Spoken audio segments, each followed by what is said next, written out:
Today, what we are aiming to do is to look at some of the key challenges in early childhood care and education.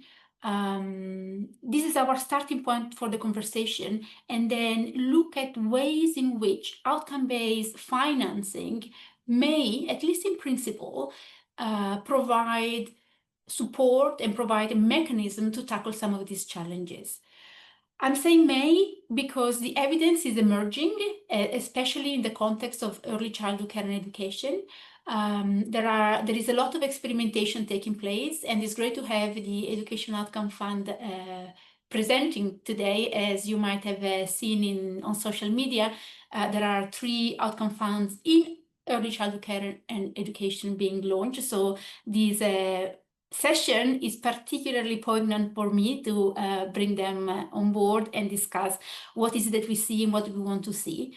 But I also want to thank everybody who's here. We had an absolute great interest in this session, and we have all continents bar for Antarctica, for as far as I know, but all continents are represented today.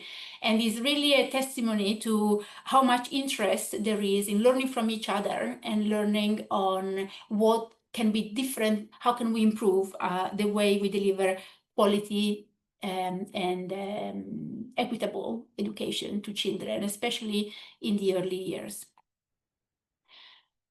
This session is an engaging with evidence session, is something that we've been hosting for 4 years at the Go Lab, is the way that we engaging with evidence that is emerging, or there is a recent report, but we really care to have an honest, constructive dialogue across all of you. As you might have noticed, we choose to have a session with all you on video. So I would really welcome you to introduce yourself in the chat, saying your name, the organization you are from, and where are you calling from. We have people from, like on the panel, we have Claudia, who is joining us at 1 o'clock in the morning, I think, from Australia. So please feel free to say who you are and tell us a little bit about the work that you bring to this session today in the chat. What we do with this session, as I said, is to bring together policymakers, funders, practitioners, and you will see from the experience of other people in the room, we really try to go broad because we have so much to learn from each other. Get ready with your question. Feel free to post questions as we go through the webinar today. I will pick up these questions after our introduction and our speakers today share their perspective. And I will leave at least half an hour to your questions. So don't be shy, put them there. We'll try to combine them. And I have a fantastic team supporting me in making sure that we reach as many of your questions as we can. As a background information, I also want to share that this webinar builds on the work of the Collective Learning Initiative, which is an initiative that the Government Outcome Labs with the Education Outcome Funds and NORAC, the Network for International Policy and Cooperation in Education and Training based at the Graduate Institute in Geneva, have been hosting for the past 2 years. These aims to bring together varied perspectives that are trying to understand if and when outcome-based financing can support early childhood care and education. So this session for us is a great opportunity to reach to the broader audience and try to share some of the insights of those who have been working in the sector, and also be open to your question as programs are being designed and starting off being implemented as we speak. The Collective Learning Initiative so far has already engaged with several experts and had a number of outputs. We engaged about 33 experts on OBF and early childhood care and education from 23 different organizations across 12 countries in the past 12 months. We had 5 global knowledge exchange session facilitated with experts on the ground who have experience, and published 2 case studies, a technical report, a deep dive on how you measure outcomes in early childhood care and education. And we have recently, like last year, published an evidence review looking at the 22 programs that use outcome-based financing in early childhood care and education. And we are finalizing a report that we hope to publish soon with colleagues at UNESCO and UNICEF. Again, try to understand how early childhood care and education challenges can be ameliorated or addressed, at least in part, with these new instruments. So with no further ado, I just want to set the background for the conversation today, starting from what we really care about. And what we really care about is improving early childhood care and education. And the starting point is where we are with early childhood care and education. And there is a great recognition that although there is a clear understanding of the value and the potential of investing in ECCE system, they are quite complex because they cover like child development in a holistic way. So there is a health dimension, nutrition, protection, early learning, there is cognitive, emotional development, executive functioning. But what you see is that there is very uneven progress, with low-income countries having only like 40% of the children having access to organized early childhood care and education, and 60% being excluded. By comparison, in high-income countries, this is a problem also in some high-income countries. We know, for instance, in the US, in some places, there is significant rates of exclusion, but it's 1 in 5. So it's a very big difference. And also the financing is really below what is expected, with international benchmark of up to 10%. And we are often under 3%. So it's a really underfunded, although appreciated system. And I have 3 slides to put in the context OBF in ECCE, especially for those in the audience that might be relatively new to outcome-based financing. And so in terms of, on the next slides, the complexity, there are different ways to cut this aspect, like in what way is ECCE complex. And we identified in our research in the Collective Learning Initiative 5 dimensions. One is the dimension of policy coordination. As I said, childhood development is holistic and multifaceted.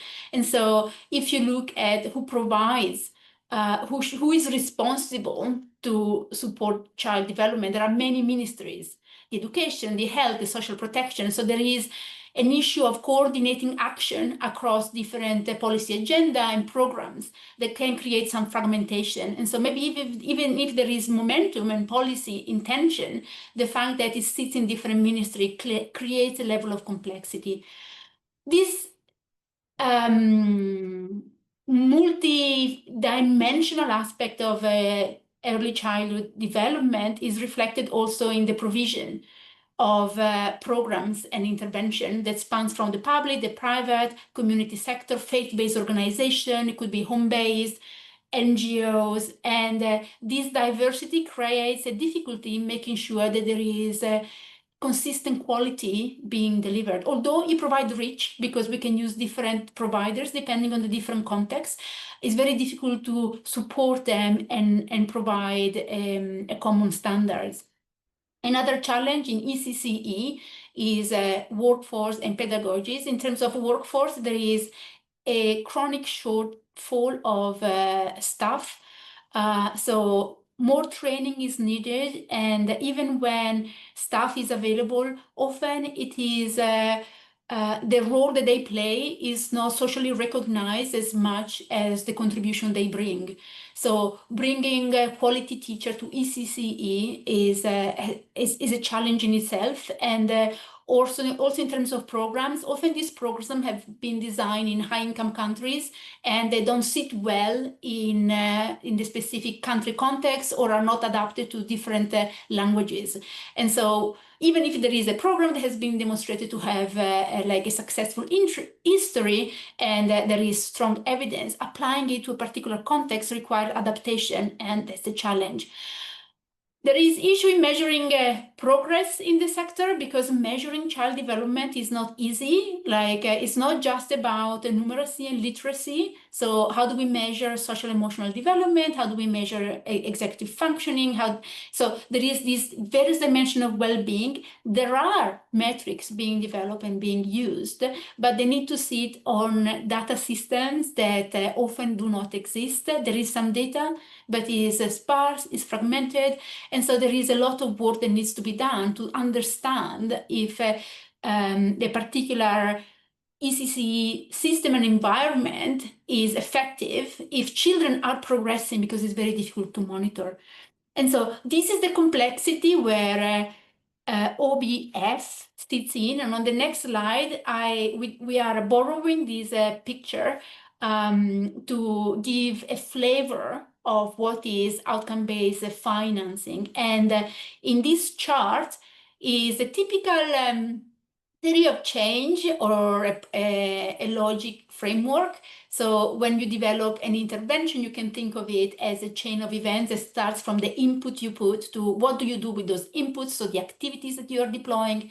For instance, there is a particular training program, this is an activity. The outputs, how many children are reached, how many teachers or parents are being trained.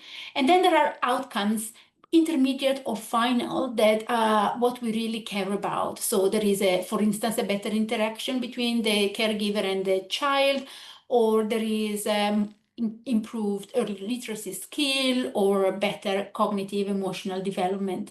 So on this chain, we can think of when we design a program, how the money flows. And in traditional grants, when you pay a provider of services in advance, we tend to pay for inputs or activities, whereas in result-based finance, we try to pay later on in this logic frame, either for how many people have been trained, how many children receive a particular program, or the outcomes, the early outcomes that we are able to observe. So result-based finance sits on the area where money flows based on the outputs or the outcomes that are being generated. And outcome-based finance that we are looking at today is a subset of that focuses more on the later side, so on proxy outcomes, intermediate or final outcomes. So the bet is that what we are trying to incentivize is that type of results that is what is really important for children and families. And on the next slide, the reason why providing an incentive so late in the logic frame is potentially helpful in early childhood care and education. On this slide, and is really my last slide, is how I put together the challenges that I presented before with why paying for the outcomes might offer potential to address the challenge. And to go briefly, we already saw some of the example in the presentation by Adriana with the 3 programs and the example in South Africa. The fact that there is this fragmentation across different ministries, a shared outcome frameworks that speaks about what type of child development we would like to observe, help us to pull together resources from different ministries and create a more holistic policy agenda, and also create accountability for this result for children rather than the education program, the healthcare program, the parental support program. So there is a fragmentation, but creating an outcome frameworks help us a little bit to pull the different policies together and different ministries to come together towards this overarching outcome. Similarly, for provision, if we have a good framework to say this is what we would like to observe in the development of children or parental skill or teacher training, we can offer the same framework to different providers, be it public provider, private provider, community-led organization, NGOs, but we try to create a sort of standardization and a common direction for different providers to use maybe evidence-based program and move and push their energy towards a common goal. Similarly, for workforce and pedagogy, some of the programs that we've seen have put as their intermediate outcomes workforce development, so training of teacher and improving the interaction in the classroom. So if done, it is possible to design a program in such a way that improving the workforce by training them, but also improving how they operate in a classroom, so raising the quality of the teaching is something that can be supported in this type of program. And because we are trying to measure progress in childhood development, there is a challenge, but also an opportunity in measurement and data system, in the sense that often these programs lay the ground for a data infrastructure that will help track progress and offers a legacy on how we can track progress in early childhood care and education, even beyond the program. So it creates an infrastructure there. And for the equity gaps, already Adriana mentioned some example.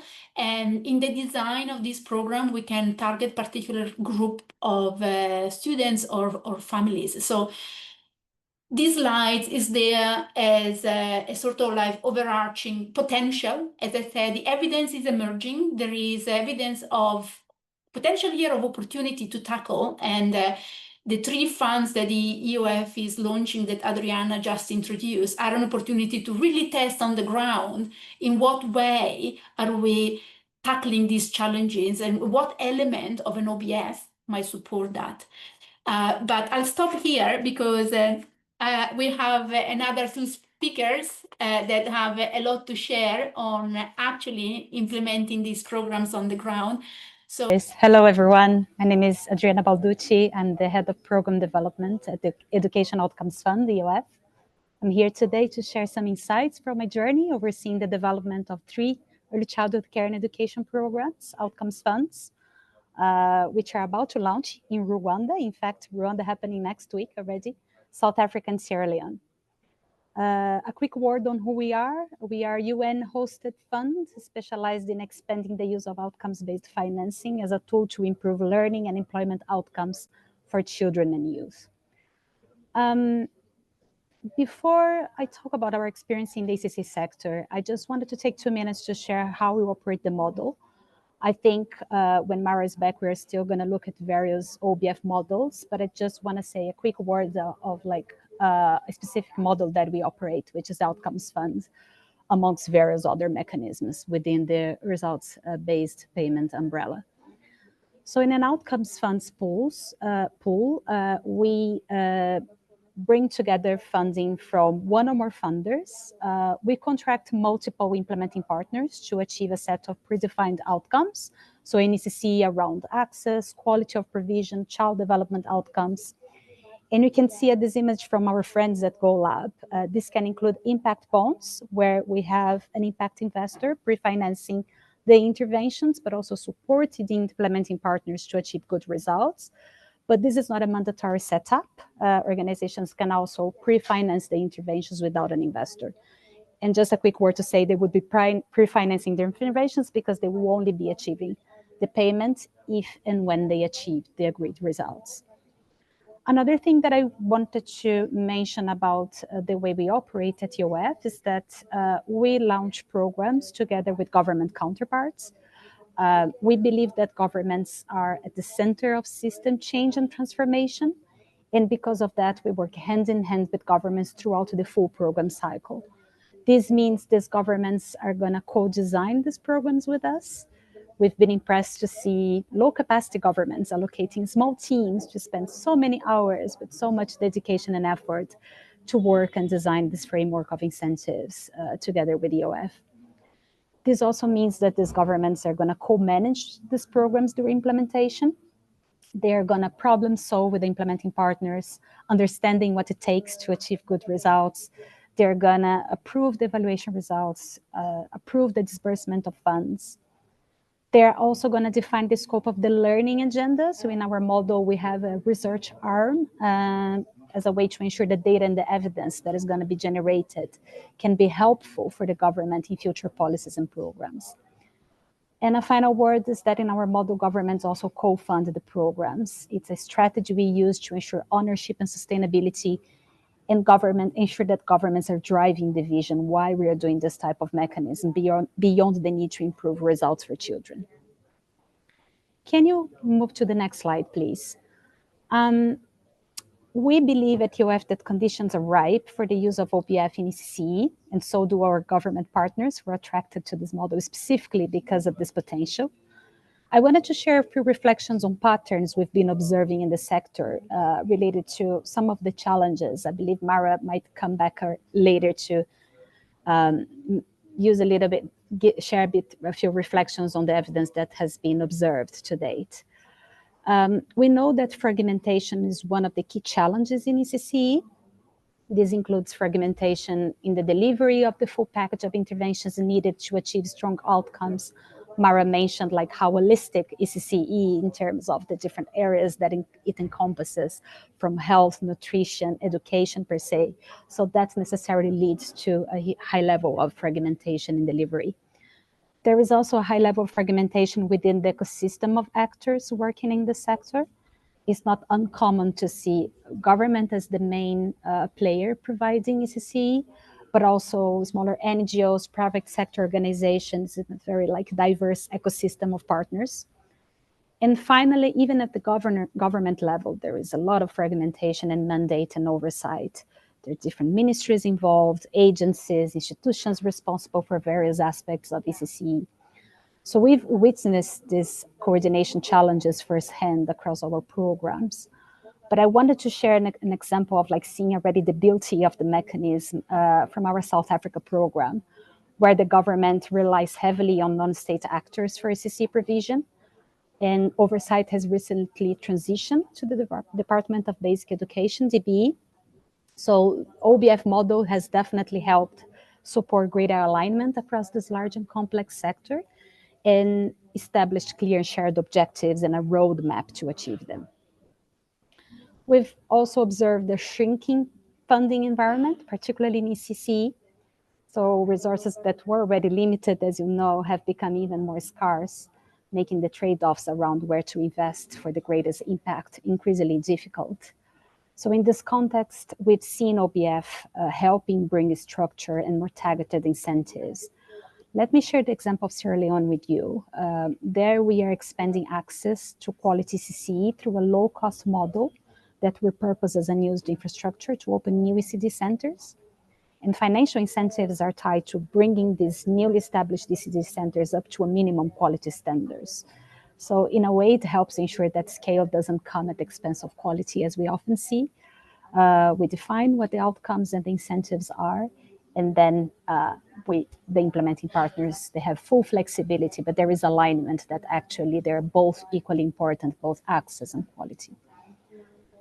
And a final point I wanted to share about the challenges we've been observing and how OBF has been critical in playing a supportive role to bring more structure and coordination across the sector is related to what Mara was saying around the holistic nature of ECCE. Governments and donors are faced with a wide range of investment options, right? When we meet with donors, when we meet with governments for the first time, they seem to be willing to invest in everything. So it's hard sometimes to prioritize. But it's also due to full flexibility to adapt and adjust the interventions on the ground based on the local needs, that we are also trying to leverage the data and evidence that is generated to inform governments and donors as well on the most cost-effective and worth scaling interventions.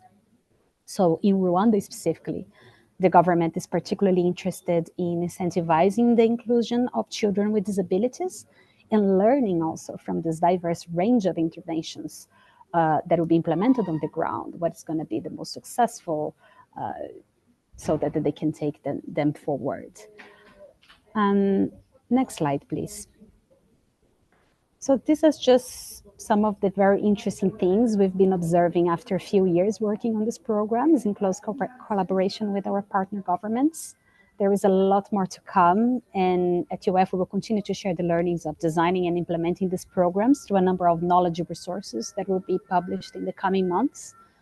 But what's really exciting is by launching these 3 programs, we're also launching the first ever outcomes funds in the ECCE sector. So it's a very ambitious project for UF, for the partner donors, but also challenging one. So I understand we will be learning a lot from this experience.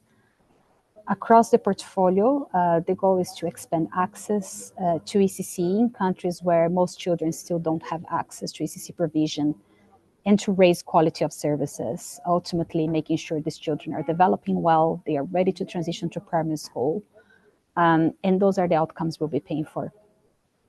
Now, beyond how ambitious this is for each individual country, it's also a huge step forward for the ECCE sector. I mentioned that these are going to be the first outcomes funds in ECCE ever launched. The OBF community has been also quite eager and following closely also the development of these programs. Each of these programs has also very exciting features. They were developed to respond to unique policy priorities, and I just wanted to highlight some of these features as we are launching them now, so it's really exciting. So I mentioned already in Rwanda, we are launching our first program focused on children with disabilities. It's been an incredible learning journey for us, figuring out how to design incentives that actually meet the needs of these children, how to measure outcomes in a meaningful way. So there we'll be paying a premium price for every child with disabilities who access an ECD center and shows developmental progress. In Sierra Leone, we'll be expanding access through this cost-effective model I talked about, repurposing empty infrastructure in remote areas. What's interesting is that we are not only relying on implementing partners, but also on a strong collaboration with local communities who need to play a key role in opening and managing these new centers. It's also worth it that in Sierra Leone, we are very excited also because it's the second time that the government is going to use OBF in education, building on our basic education program that is ending implementation this year.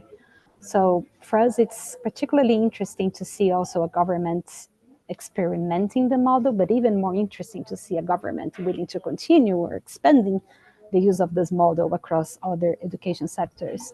This kind of continuity and government buy-in is a strong proof of concept for the model. And finally, in South Africa, it's absolutely amazing to see the drive and the ownership and the leadership of the government. DBE has been an amazing partner. They are already co-funding half of the program, which is quite impressive to see the level of commitment and ownership. And there is a clear vision to help deliver the 2030 strategy for universal access to ECCE. When there is this policy alignment, and then the question is how to deliver it, right? So the model, there is coordination, but the model is still very interesting because, of course, delivering and executing is a very challenging task. Actually, that brings me very nicely to my last slide. I would like to use the South Africa case to explain how this partnership model, as we called it, partnership for public purpose, how it works in practice. So in South Africa, I saw some South African colleagues in the call. OBF is being used as a tool to help address the country's early learning access gap. That are around 1.3 million children who still don't receive early learning opportunities there. And the quality of existing provision is highly variable. So data shows, for instance, low child development outcomes. Only 3 out of 10 children in the poorest areas are developmentally on track.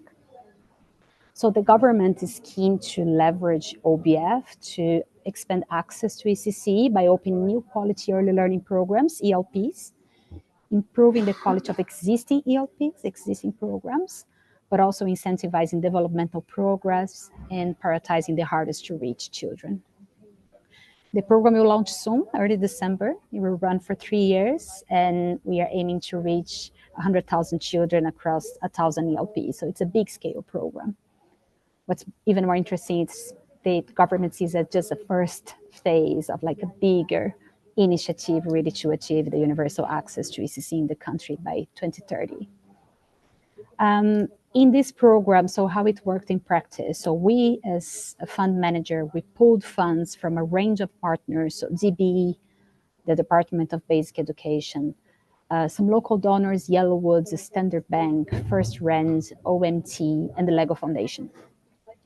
It's important to note that these partners, what we call the commissioners or the outcome funders, they not only contribute financially, there's also a shared vision of like leveraging innovative finance also to achieve better results. But they also do have a critical role in supporting governments define outcomes to be incentivized.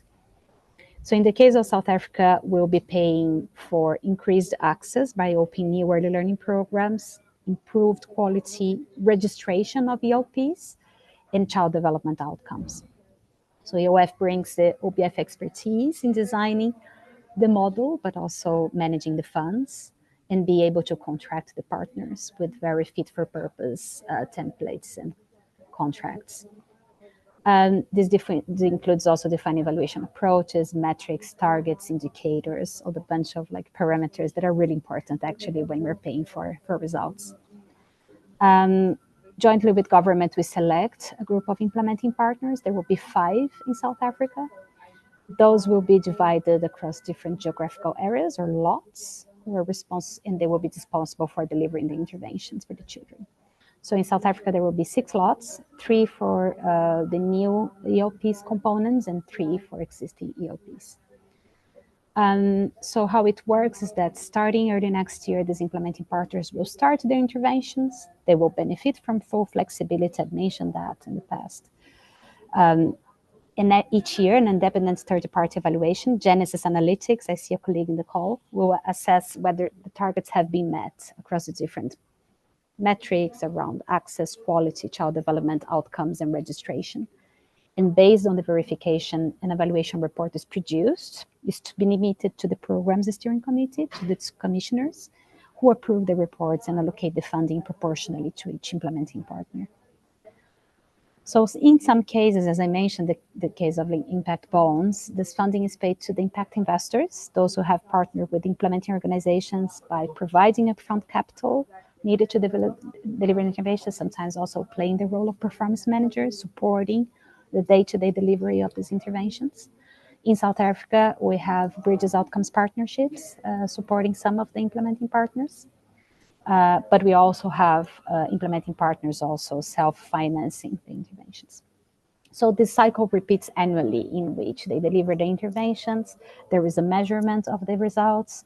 They're done by a third-party evaluator who releases the evaluation report that is assessed and evaluated by the steering committee, and then funds are proportionally disbursed according to the targets that were achieved.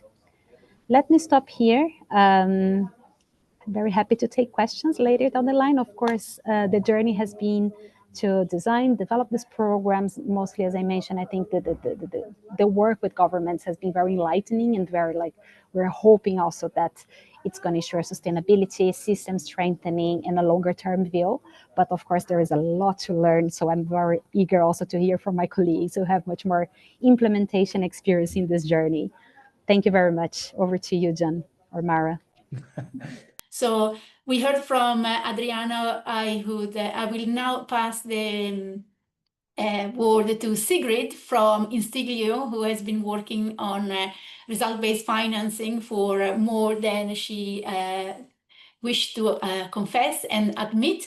And then we'll come to Claudia, who will share her experience in Australia. Sigrid, over to you. Thank you both and for the invitation and the great presentations. As Mara said, way more years than I would like to admit, but it's been an interesting journey. And maybe also a quick word on who we are at Instiglio.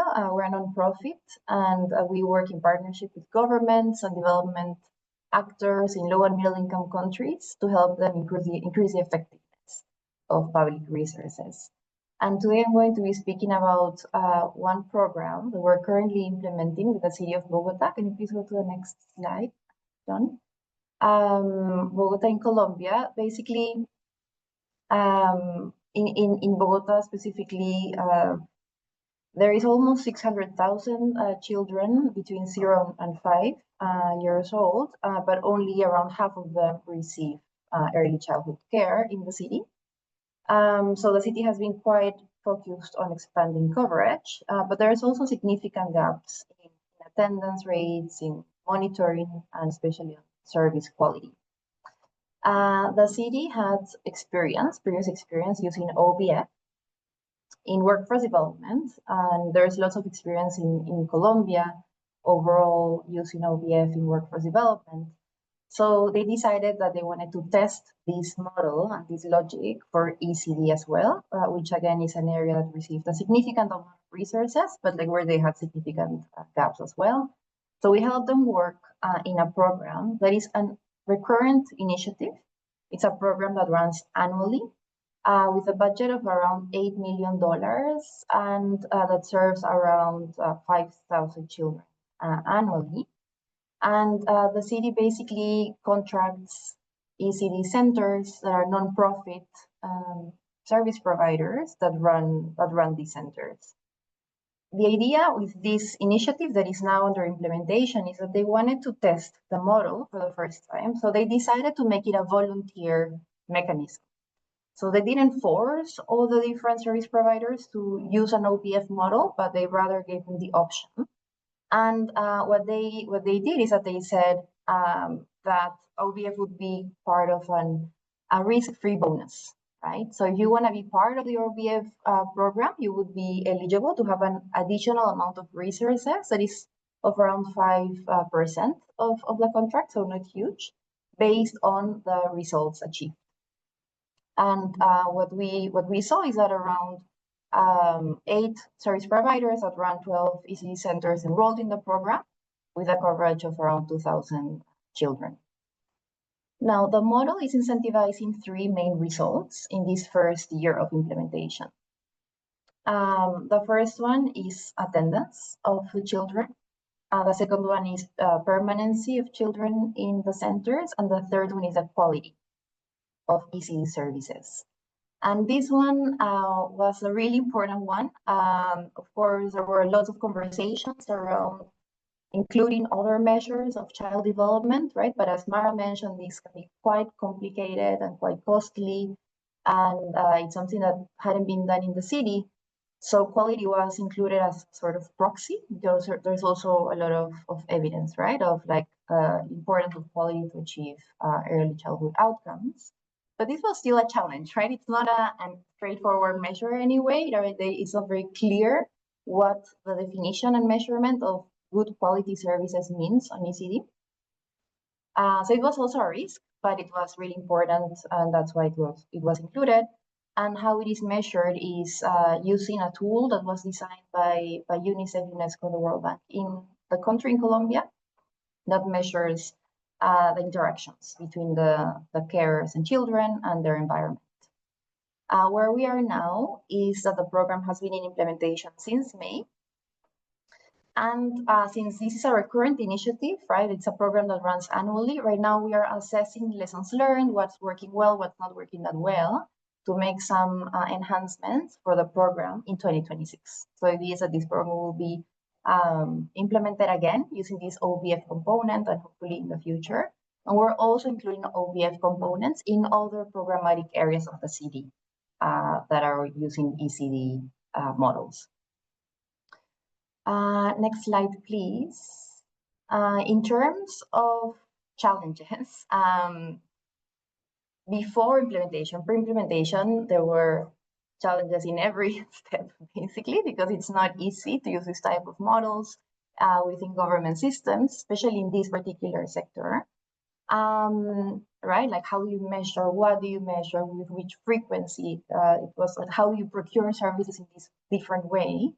But basically what worked well, one of the things that worked well was bringing all the different teams, not only the technical teams, the ECD experts, but also the procurement teams, the legal teams, right? All the different teams within the city that are related and work in the program. So they can all have a good understanding of what is it that we're trying to do, what's the strategic importance, what are the characteristics that you're working towards, so they can understand right, like what are they working towards, and also that this will be a challenging process and that it will require problem solving. And a lot of problem solving was required along the way, and that was really really useful, as well as being able to engage all the different teams. We're not experts in all the different topics, but we do understand government well, right? Our teams are really good understanding and speaking the same language. So that was also really useful in helping them unlock bottlenecks. Another important lesson learned before implementation was that despite of this being a risk-free bonus, right? So this is like, we believe that we would have more service providers enrolling in the mechanism. We had a bit less than we originally imagined. And what they mentioned generally was that they perceive that there might be a risk of an additional burden, administrative burden, if they were to enroll in this additional mechanism, because administrative burden is quite high anyway in this type of contracts, and they were worried that this would include even more burdens for them. So something that is really important and a big lesson learned from this experience is that the government now is revising the supervision model to make it more lean and less focused on controls, and also the importance of communicating in a very clear and compelling way to the service providers why these models should be less burdensome administratively than regular contracting models. Now, how do these models operate and how do they bring value, right? So the first thing that is really key is creating a lot of clarity on what the purpose is, right? Like what does success mean in this case is really important, and for everyone to be on the same page. As Mara was also mentioning, right? Like you tend to have different understandings of what is success. In this case, it's very clearly defined one single outcomes framework. Everyone is speaking about the exact same thing, and that enables more collaboration among teams and also with service providers. And then also performance is measured and it is incentivized. So of course, this allows you to identify issues along the way, right? As you implement from the programmatic side, but also from the system side, right? Like you start identifying issues from the implementer's perspective, right? Some operational barriers. So for example, in this program, something that was learned is that the information systems that were robust enough were actually not as strong as we originally thought. And we identified some issues in the data, some contradictions between the paper-based and the operating system. So it had to be strengthened, right? Like the model, which took a bit longer than expected. However, this caused some benefits, not only to the OBF program, but to all the ECCE programming of the city, right? So again, speaking about, also Mara mentioned this, right? Like the strengthening of data systems, which benefits not only the OBF program, but also the different programming within the government itself. And then the second really important point, lesson learned, was the supervision process, right? The government realized that their supervision processes were causing some rigidities, which is obviously not great in the case of OBF, but you're trying to provide more flexibility to the service providers to learn our course correct over time. But more importantly, they also identified that it was not enough for the government to explain what success looks like, right? What is a good quality service provision in ECD, but sometimes like that could be clear, but the ECD centers don't know how to get there. So now what is happening is the city is changing how they supervise, and instead of being only focused on compliance checks, now they're evolving towards a supervision model that is more focused on capacity building and supporting the ECD centers to increase the quality of the services that they provide. And next slide, please, and the last one. So basically, like this mechanism, right, in which you define success, measure it, incentivize it, allows you to identify some structural and holistic problems, right? It's not just a problem of one particular technology that you bring, one innovation, but rather you start identifying issues across the programming and the system in an organic way, right? That allows you to adapt, that allows you to problem solve step by step. And some success factors, of course, there is a lot happening here, but like 3 success factors that we wanted to highlight here for this type of model to work is that one, there needs to be complete government ownership for this to work, right? Like, because this is not something that is done for the government, but it's rather work that is done within public systems, right? So in order to achieve this ownership and institutional buy-in, co-leading, co-designing, co-implementing, but actually providing the leadership to the government is absolutely key. And then in terms of engagement and support, because this is a new way of working, which requires lots of adaptations and lots of innovations within the government, it's also important to help them along the way, not just at the beginning when you design the model and you give them a great robust design and you leave, but rather help them as well as they procure, right? Like the services, as they start launching the mechanism. There's a lot of things that start breaking at the beginning, right, that you need to fix and capabilities that you need to build.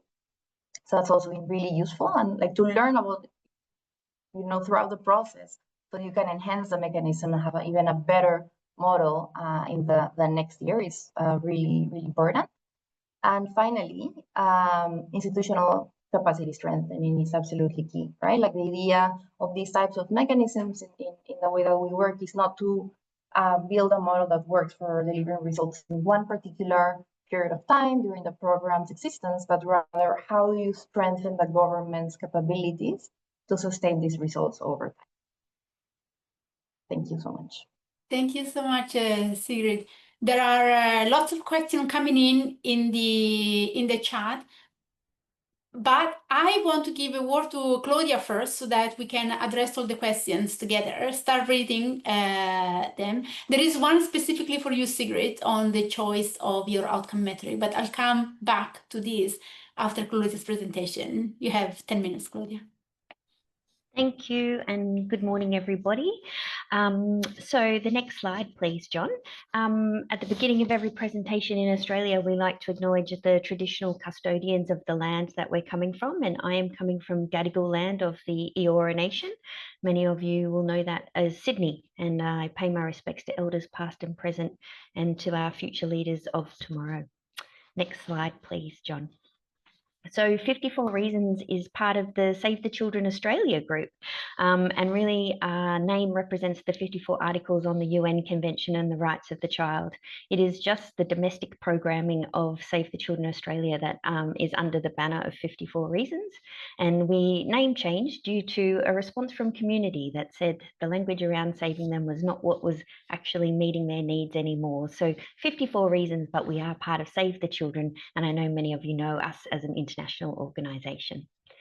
So the next slide, John, is really talking about our service delivery across the country of Australia, and I'm going to be talking specifically about our payment by outcomes contract in Tasmania.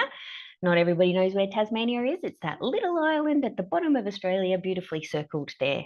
So Tasmania has a population of 550,000 people, and that is where we decided that we would trial our first payment by outcomes contract as an organisation. Generally, as an organisation, we work in the early childhood space, family support space, domestic and family violence, and youth justice are our focuses.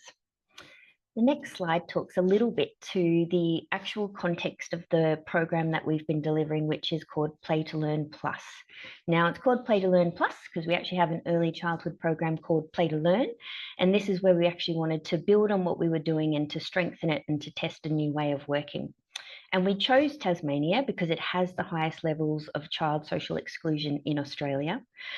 In Tasmania, only 48.9% of the children are developmentally on track versus the national average of 52.9%. And what we know, and what you all know, and what we've heard already many times today, is that children from disadvantaged backgrounds are less likely to attend early learning and more likely to start school developmentally vulnerable. So we created a program to really target this cohort who had children who are aged 3 to 4 years, which is the year before kindergarten in Tasmania, that their plan was to enrol in a Tasmanian public primary school, that they were currently attending less than 10 hours a week of childcare, and that the family holds a Commonwealth concession card, which actually for us was a proxy measure around people's experience of vulnerability and disadvantage, as well as parental education levels. The next slide talks a little bit to how the actual contracting arrangement exists for our payment by outcomes contract. So we have partnered with the federal government, which is specifically in this contract, the Department of Social Services, and a philanthropic partner, the Paul Ramsay Foundation. And each of these organisations contribute 50% to our bond of our payment, sorry, not a bond, I've been in one of those before, of $7.6 million. So there's a grant agreement that we have with the Department of Social Services and a grant agreement that we have with the Paul Ramsay Foundation. And we are the service delivery organisation delivering this specific program in Tasmania, as mentioned. So the next slide will talk a little bit further to some of the detail. So 30% of the $7.6 million contract is tied to achieving specific child development outcomes within Tasmania. We have a mix of outputs and outcomes that are the measurable components, and that was really the decision around spreading some financial risk to us as an organisation. And one of the things about why we decided we wanted to do this type of funding was hopefully it would create some innovation and adaptive practice and let us learn about what we're doing well and where there was opportunity to do even better, not only in our own practice, but within the system, again, as we've heard earlier. And we have the defined success measures, and our payments are linked to the number of children that have been enrolled over the years of the program, the attendance of attending 10 Launching into Learning sessions. Now, Launching into Learning is a free government program that is aimed at children the year before they start kinder to get them school ready and developmentally ready. Parents and caregivers attend with them. They're attached to local primary schools and also child family learning centres that the Tasmanian government run. So we chose 10, knowing that the data was telling us in our investigation stage that 10 plus was where we actually saw a difference in developmental outcomes when we were starting school. And then the other marker is around an achievement of 16 plus in a kindergarten development checklist. Now, the Kindergarten Development Checklist is a Tasmanian government tool that teachers use within the first 2 terms of children starting school.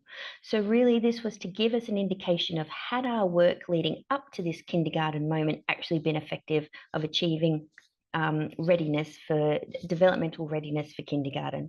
So those 3 measures are what our outcomes are linked to.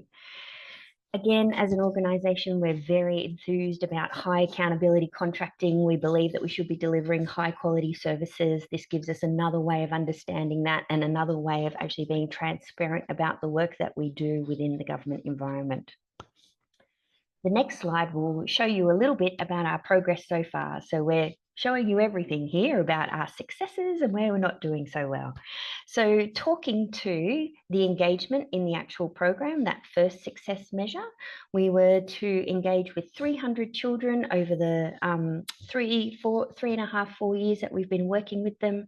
We've just finished our enrolment period of 304 children, and there was a unit cost attached to each child, as you can see there. The Launching into Learning sessions, as I said, we had to expect that there'd be 10 plus attendance at each of those Launching into Learnings. You can see we've overachieved there. So we've had a performance that's been above the target performance, which we're very pleased about. The Kindergarten Development Check, we're seeing that we're actually having a difference versus our counterfactual. That difference is around 5% compared to the counterfactual, which is all of Tasmanian children in the age group with a 5-year data set. But at this stage, due to the negotiations, we're at what we would consider the below target performance, but we still have measures to go. Next slide, please, John. The lessons learned are very similar to what you have heard from my colleagues earlier today. So this is also my 3rd outcomes-based financing, 4th outcomes-based financing contract. And sometimes I get a bit cynical because I seem to be learning the same lessons and I'm hoping other people will learn them as well. The first one being, let's plan for the end of the program at the beginning. So that means that if the program is showing success and good evidence, how are we actually going to sustain that within a service system? These programs are often pilots, they're innovative, they're sitting in special departments within the government sector, and then how do we actually sustain that within the service system existing, that it already exists? We're continuing to come up against barriers around that. So we're showing great evidence, but we can't sustain ongoing funding. Partnerships are crucial. So again, coming back to the previous conversations, we're in a solid partnership with our government and we're in solid partnership with our philanthropic partners. And the difference here for us is that it really shifts the power dynamics in a contract versus traditional contracting, where it's a little bit more in charge and you'll do what I say. This is everybody coming to the table together. So I think, you know, that's a really interesting and different way for the sector to work, and one that I would highly recommend. Again, issues around understanding where your data sources are coming from and the transparency around the quality of the data, and really digging into that at the design phase. Making sure you have operational expertise at the design phase as well. Policymakers, government people, people who are not delivering the service can come up with some fabulous ideas, but are they actually reality? Need operational people at the table. I would say be bold in saying we've actually got it wrong, particularly halfway through, a quarter of the way through, and review your metrics or your measures or whatever else it might be that you need to measure. We have reviewed our counterfactual data and shifted some of the counterfactual based on the changing population, based on things, policy changes, the impact of COVID, etc., etc. Be bold and have those conversations. I would also highly recommend real-time practice evaluation. So our practice has shifted in real time as we've started to understand the nuance of our work, not only based on the financial measures, but based on qualitative and quantitative evaluation that we have also conducted using some evidence-based tools and lots of interviews with families and the service system. That's the other piece I would say, is the financial outcome measures tell a story, but not the whole story. So really think about what is the whole story you want to be telling? What is your narrative? Again, we use some other evidence-based tools that help us in our practice, and those things are showing us that we're seeing increase in child development as we're measuring an increase in parent confidence. These are the sorts of things that the financial measures are not necessarily capturing. Please make the payments simple, make the measures really simple and easy to do. We haven't always done that well. Please learn from our lessons and really think about how you're going to scale your practice internally if you are a service provider. If you've got this one program doing great things or not achieving, how do you actually scale that? And then the only other last slide I'd love to talk to is some of the challenges. As an organization, really understand and dig into what is your risk appetite. What is your risk appetite for failure versus innovation? If you are doing what we were doing and just adding a different element to an existing program, what happens if it doesn't work? What does that mean for your main program? What does that mean for bigger government funding that you have? Really, as an organization, understanding and being okay with whatever that risk appetite is. As mentioned previously, it's extraordinarily resource intensive from government partners, philanthropic partners, service delivery partners. We don't always have the right people in the room. We don't all have the right skills. I'm a social worker. Please don't ask me to do a lot of maths. How do we get the right people in the room to have these conversations? Sometimes that means having to get people outside of your organization there. And when things get tough and people are really focused on the actual financial mechanism and the funding innovation, making sure that we keep the service recipients at the center for all of the stakeholders is a really solid way of coming back to the table about why we're all there. I don't need to talk about reliable data any further. I would say these programs from a service delivery perspective are difficult to deliver. So you have to recruit well and really think about your recruitment and be okay that there'll be staff turnover to find the right people in the right role. And where possible, highly recommending if there's a 6-month startup so you can start to test the waters, understand what that looks like, that would be amazing. And that, I think, is the end of my 10 minutes. Thank you so much, Claudia, and colleagues have heard like 6 months. Those about to start the program have the 6 months window is a practical recommendation. Thank you so much. There are a lot of questions to do justice to. I'll try to do my best. And I wonder if we could start with, Claudia, you share a slide on the learning and how that happens in the program, across the program. So I would like to go to the other speakers, Adriana and Sigrid, to comment on how do you learn? What do you do to ensure that the learning within the program is happening, and how does it go across program? And Sigrid, there is a particular question to you on the learning in terms of comparing the no risk scenario. Was there more appetite to try and do new things under that conditions compared to the traditional OBF? Adriana, you want to go first? I can go first because, of course, the learning journey, let's say, when we're developing the program is quite an interesting one because we're still not on the ground implementing the interventions, right? So there are lots of assumptions that need to back some of the decisions that we're making. Of course, we need to keep a strong partnership, not only with governments. It's a piece that I emphasized quite strongly in my presentation, but definitely with the whole ecosystem, right? Because again, I think it was mentioned very briefly, but one of the main, and I think someone mentioned also one of the questions, like one of the main challenges I find also in ECCE specifically is around setting targets that are ambitious enough, but also realistic on the ground. So of course, when you are working in such a complex ecosystem, governments will want to drive targets very high because they have big ambitions for the sector. Implementing partners could know very well what are the challenges on the ground. They want to keep it not low, but realistic. So I think this process of development programs means that I'm using that as an example, what is the right balance to strike, because we're still not on the ground. So there are different ways that we've been trying at TOF to leverage these learnings along the journey. And by the way, we'll have a publication with the Global Schools Forum reflecting on this journey of designing not only the C portfolio, but our other programs in other sector areas. What are the things that we observed and we learned through this journey? I think there are a few things that I'm seeing as a movement in this learning journey from our side. One thing is to build flexibility in the design, because again, I think there is lots of assumptions and lots of things that we don't know. So we needed to be able, for the design and the contracts also, to accommodate some flexibility so that you can revisit those targets, revisit those assumptions once we go to implementation, and notably in the first year, that is particularly challenging when the different implementing partners, the governments, all the partners, they're still it's a mindset shift, but also changing their processes, really getting up to speed. It's a new way of working.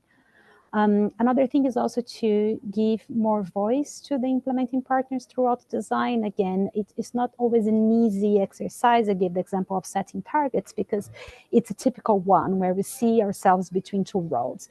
But I think the more actually we are listening to experts, to the local context, to the difficulties and the challenges of those places where the programs are going to be implemented. And I'm using these terms on purpose because in our programs in ECCE portfolio, we are going to very remote areas of this country. So basically, it's not only about experts who are in central government, it's also about experts who are in these remote communities, right?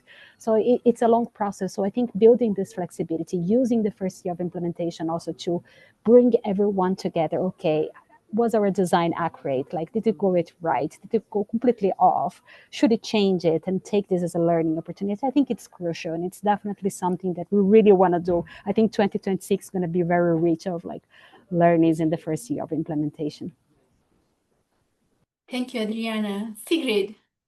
Yes, thank you, Adriana. So yeah, lots of really good insights and similar lessons learned. Maybe I'll start with the last point. So in our case, we work within government systems. Many times we're talking about programs that are yearly, right? Where you're not having 3-year, 5-year programs, which can be a challenge, but at the same time an opportunity, because it allows you as well to focus on trying to prove a concept to start with, right? And it might not be the most complex model at the beginning. It might not include all the different elements that you would dream of, but you can start with something that is more simple, but still a quick win, let's say, right, for the government. yes, I think we're all a bit traumatized, but I think we're good. So like sort of quick wins, just prove that this can be done and that it works, right? It allows you to gain momentum, and then in future iterations of these models, you can add more complexities and improve them over time. So that's really, really important.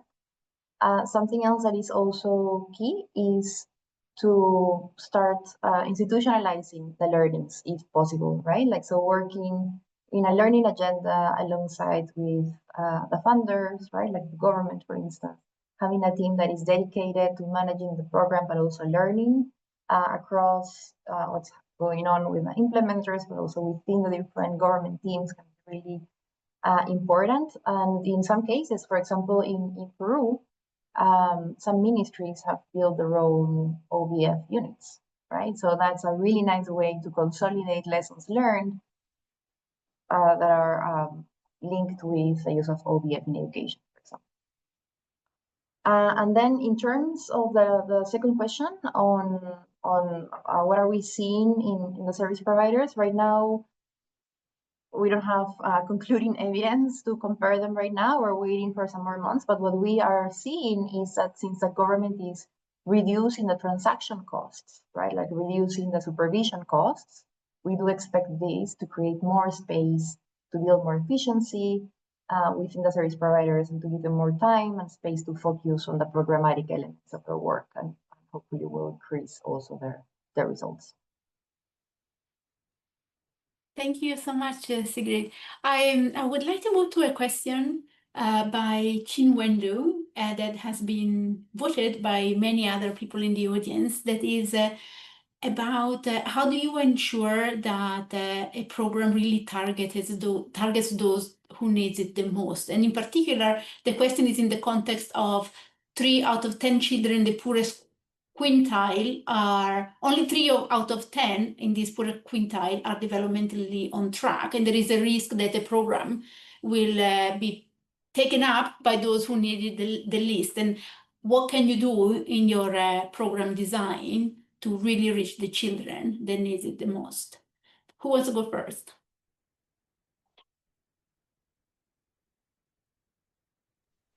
I'm happy to go first. So we really designed it around our very tight eligibility criteria, looking for some of those proxy measures around parental education levels and if parents had finished high school or not. And again, that was around the government concession card.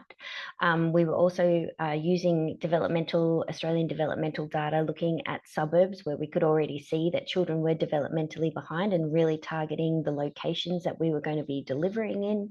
And again, the referral pathway. So we have really connected quite strongly into the service system and explained to our referral partners, GP, general practitioners, nurses, school teachers, early childhood workers to help identify the children that would be most vulnerable in their families. So we've really tightened the eligibility criteria, how we've promoted that with our referral partners, and then really in the specific locations is the way that we have been targeting the most vulnerable that we think would benefit. Thank you, Claudia. Adriana, Sigrid? Thank you, Claudia. Just to complement, so another couple of measures that one could have is thinking about different prices, right? Like you can have a different price for populations that are more disadvantaged, harder to reach, or also when you're working on large scale national programs, for instance, you can also work with targeting, right? And like make sure that when you're working across populations, you're definitely setting targets that are appropriate for the realities of the different populations. Thank you. Adriana, do you want to add? Yeah, no, I agree with my colleagues. And I think the question also came in the context of South Africa, because it mentioned the stats that it was in the presentation. So definitely the eligibility criteria and really targeting those districts, those areas that are in most need. So there are different ways that we can approach it, right? In terms of having no ECCE provision, the lowest gross enrollment rates, lowest income areas. So there are a number of ways that we're looking at it in the ECCE portfolio. Then Sigrid mentioned the premium price. We're doing that in Rwanda for the children with disabilities, for instance. And the question is really good because it's not only on the center level, but even like on the children level, right? Like how we make sure also that when assessment takes place, that they're also not only assessing those who perform best, and that there is what we call the perverse incentive also to exclude those who need the most. So there are different ways also that beyond what has been mentioned, even in terms of the evaluation protocols, right? And intended visits by enumerators, there are different ways that we can make sure that actually everyone has having access to the service, everyone is having the chance to improve and to present better results, but also everyone is having the chance to be measured and assessed. Thank you, Adriana. There is a question on engaging ministries, and in particular, like we talk about ECCE, there are different ministries, but how about the Ministry of Finance? This is a question that comes up in any OBF. In your experience, is there any advice that you can share on how do you take on board the Treasury or other financial ministers? Maybe I can start. Yeah, so yeah, this is absolutely a key partner, and it also helps with institutionalization and sustainability of these mechanisms. So again, back to the case of Peru, because it's a country where there's a lot of experience with OBF in the education space, where OBF has been used by the Ministry of Education for over 10 years now. The Ministry of Finance was actually a key part, right? So, for example, at the beginning of it all, how it started was that it was actually a team within the Ministry of Finance, because these ministries are often very aligned with this line of thought, right, of effectiveness of public resources and allocating resources to the sectors that are actually showing results, right? Like that's something that, so there is an alignment in, obviously not necessarily, they're not necessarily the most innovative, but like that's how generally, yeah, how they think. So in the case of Peru, it was key. It was within this ministry that a team thought, why don't we innovate? Why don't we use some extra resources in a different way? And we only allocate this by the Ministry of Education if results are achieved, right? And like this is one of the programs that, despite all the changes in administrations, presidents, ministers, has stayed over time, right? As I was saying, over 10 years. In the case of Bogota as well, I mean, we're not talking about the ministry, but about a Secretariat of Finance as well. It's also a secretariat that was not really involved in these type of mechanisms, but once they understand what this is about, it definitely helps you unlock lots of processes as well, and change how the different units within the city operate. Thank you, Sigrid. Claudia, Adriana, do you want to add something? Claudia. The only thing I would add is that because we have a philanthropic partner, they have really helped us get our government friends to the table. So even if we are working with a specific part of the government, the power of philanthropy has really come and been helpful in engaging other parts of the government to come to the conversation. So that's, you know, everything else I would agree with, but that's probably just been another point of difference for us in our current model. Yeah. Thank you, Claudia. I saw your comment, Peter. Peter Hinton shared an example from South Africa on bringing government on board. Do you want to come in and share with the audience? I'm happy to do that, Mara. Thank you. People may be familiar that in South Africa, can you hear me all right? People may be familiar that Smart Start in South Africa have brought in with government policy that you can be a bronze, silver, or gold ECD provider.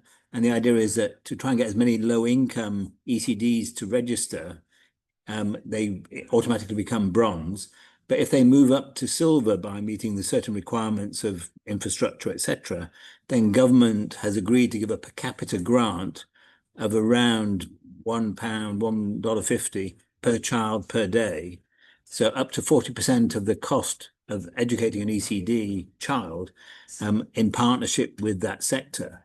And the government's actually, Ministry of Finance have budgeted a significant amount of money, I think it's $200 million in the next year or so to support this initiative. So I think it's a very good example of government working with philanthropic bodies like DG Murray, as mentioned, the benefit of that in Australia, but changing policy and working together with that low-income sector to actually support women-run enterprises in particular in providing ECD and then improving the quality of it from bronze to silver to gold.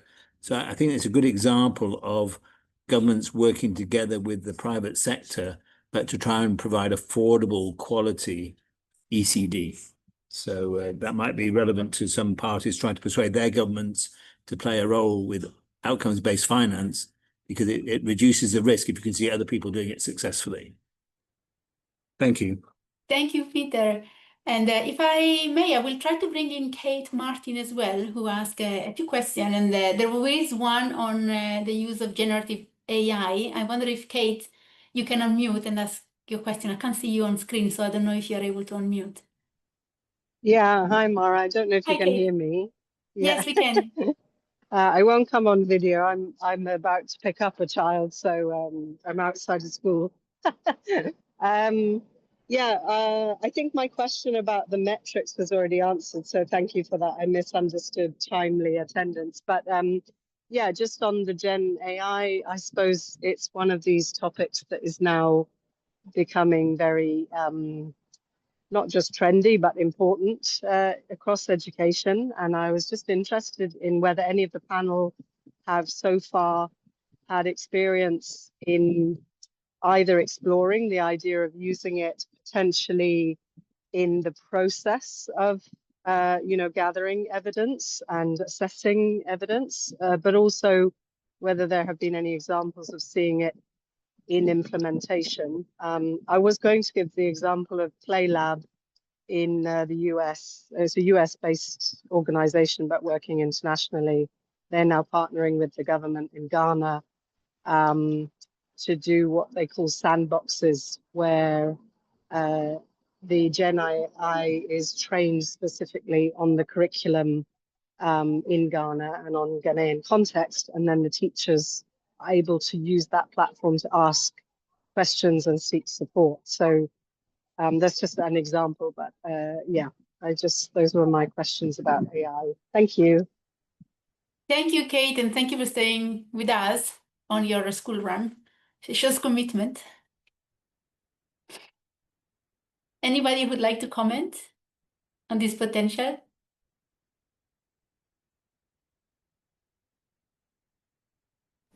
I can come in quickly. Of course, we're still in the early stages of exploring like what is the potential of AI, notably to reduce evaluation costs. I saw also a question around evaluation costs, especially in ECCE, which is very costly. So we're not testing it in our portfolio in ECCE, but we are now developing a basic education program in Nigeria.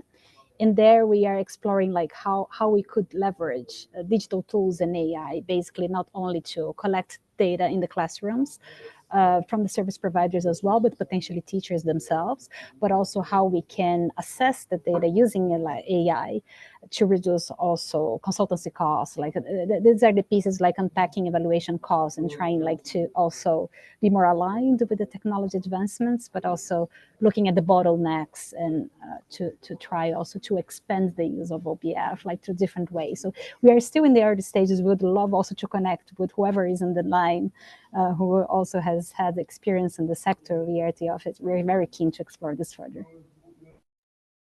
Thank you, Adriana. And there are comments in the chat from Peter mentioning a colleague in Oxford, David Johnson, who is developing an app called Oxtrack that is being piloted in Kenya and Nigeria.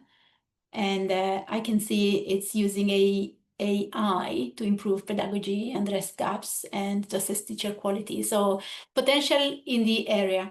We are, I think, coming at times, and I'd like to take the last few minutes to thank you for being here today. I learned absolutely a lot.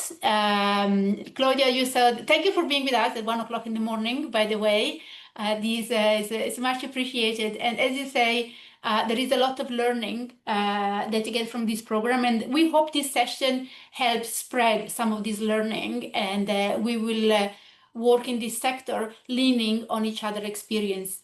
So as I said at the beginning, this is part 1 of 2 on this topic, and the next session is in 3 months, on the 21st of January. So here is a QR code for you to sign up. We addressed most of the questions, but not all of them. Peter is sharing his email if you want to follow up on the app or other experience that is able to share from colleagues. So I have nothing to add besides thanking you again for bearing with us through the ups and downs of this session, including the unexpected surprises. Thank you for the speakers, and I look forward to seeing you in January to the next session. Thank you.